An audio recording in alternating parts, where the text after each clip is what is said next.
नमस्कार दोस्तों, आप सब कैसे हैं? आप सब अच्छे होंगे। दोस्तों, आज की कहानियों की सफलता की प्राप्ति के लिए प्रयास करना सबसे ज़रूरी क्यों होता है, इसके बारे में जानते हैं। यह कहानी आपको पसंद आए तो प्लीज़ चैनल को सब्सक्राइब ज़रूर करें। चलिए दोस्तों, कहानी को शुरू करते हैं। एक समय की बात है। एक राज्य में एक प्रतापी राजा राज करता था। एक दिन उसके दरबार में एक विदेशी आगंतुक आया और उसने राजा को एक सुंदर पत्थर उपहार में दिया। राजा वह पत्थर देख बहुत प्रसन्न हुआ। उसने उस पत्थर से भगवान विष्णु की प्रतिमा का निर्माण कर उसे राज्य के मंदिर में स्थापित करने का निर्णय लिया और प्रतिमा निर्माण का कार्य राज्य के महामंत्री को सौंप दिया। महामंत्री गांव के सर्वश्रेष्ठ मूर्तिकार के पास गया और उसे वह पत्थर देते हुए बोला, महाराज, मंदिर में भगवान विष्णु की प्रतिमा स्थापित करना चाहते हैं। 7 दिवस के भीतर इस पत्थर से भगवान विष्णु की प्रतिमा तैयार कर राजमहल पहुंचा देना।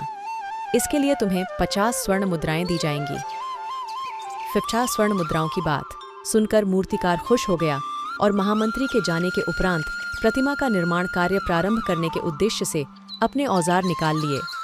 अपने औजारों में से उसने एक हथौड़ा लिया और पत्थर तोड़ने के लिए उस पर हथौड़े से वार करने लगा, किंतु पत्थर जस का तस रहा।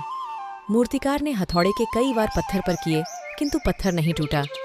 50 बार प्रयास करने के उपरांत मूर्तिकार ने अंतिम बार प्रयास करने के उद्देश्य से हथौड़ा उठाया, किंतु यह सोचकर हथौड़े पर प्रहार करने के पूर्व ही उसने हाथ खींच लिया कि जब 50 बार वार करने से पत्थर नहीं टूटा तो अब क्या टूटेगा। वह पत्थर लेकर वापस महामंत्री के पास गया और उसे यह कह वापस कराया कि इस पत्थर को तोड़ना नामुमकिन है, इसलिए इससे भगवान विष्णु की प्रतिमा नहीं बन सकती। महामंत्री को राजा का आदेश हर स्थिति में पूर्ण करना था, इसलिए उसने भगवान विष्णु की प्रतिमा निर्मित करने का कार्य गांव के एक साधारण से मूर्तिकार को सौंप दिया। पत्थर लेकर मूर्तिकार ने महामंत्री के सामने ही उस पर हथौड़े से प्रहार किया और वह पत्थर एक बार में ही टूट गया। पत्थर टूटने के मूर्तिकार प्रतिमा बनाने में जुट गया।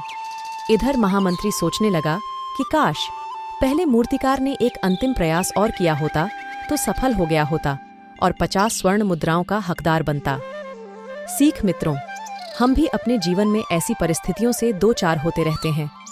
कई बार किसी कार्य को करने के पूर्व या किसी समस्या के सामने आने पर उसका निराकरण करने के पूर्व ही हमारा आत्मविश्वास डगमगा जाता है और हम प्रयास किए बिना ही हार मान लेते हैं।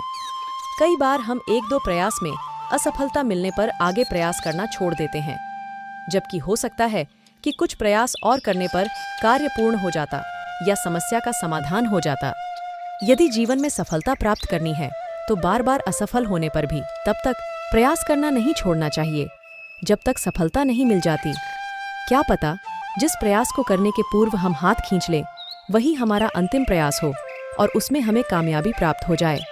ये कहानी आपको कैसी लगी? अगर यह कहानी आपको अच्छी लगी तो प्लीज़ चैनल को सब्सक्राइब ज़रूर करें, लाइक, कमेंट, शेयर दोस्तों के साथ। Thank you for watching this video.